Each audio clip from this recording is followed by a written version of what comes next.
No? So this gives us formed by adjacent and hydrophobic amino acid. So that's why it is insoluble, and it has the ability to be stretched, no? Because of the SS bond, disulfide linkages. Strong din siya kay disulfide linkages. No? Ang collagen, it has 3 strands. Triple helix. No? Triple helix ang atong collagen. Okay. So rich in, this is rich in proline. No? Naa siya yung mga proline. No? So, and this collagen is the most abundant in human. That's why daghan dito sa tendons, ligaments, and even in our skin. In our bones and in our teeth, we have collagen. We also have fibroin. And these fibroin are protein silk. No? These are produced by insects and spiders. And these are data-plated sheet, no? The conformation. So please take note what makes it stronger. It's because naana siya extensive na hydrogen bond, ang iyang R groups pag yun, kay strong, kay mostly non-polar interaction. Unlike that of the katong helical, no, katong helix na na pwede ma-stretch, hindi really pwede.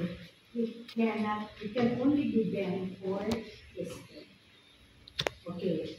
We have another one, globular. Myoglobin is an example of globular. Hemoglobin is another example of globular. Okay. So in this case, kung saan kung globular, kung saan na sa sulod? Polar, non-polar.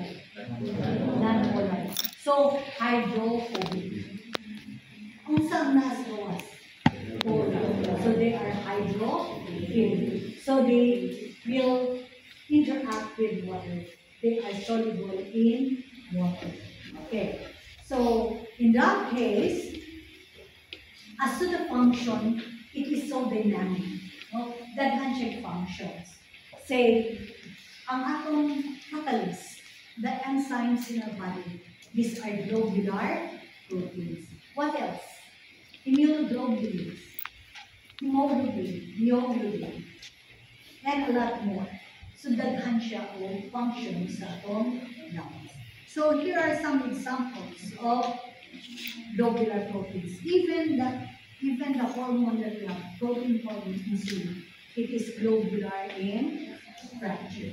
So again, myoglobin carries oxygen in our muscles, and hemoglobin carries oxygen in our blood cells. Okay. So you have here the myoglobin. You have also here the hemoglobin. Okay. Which is insoluble in water. In animals, ang iyang R groups non-polar.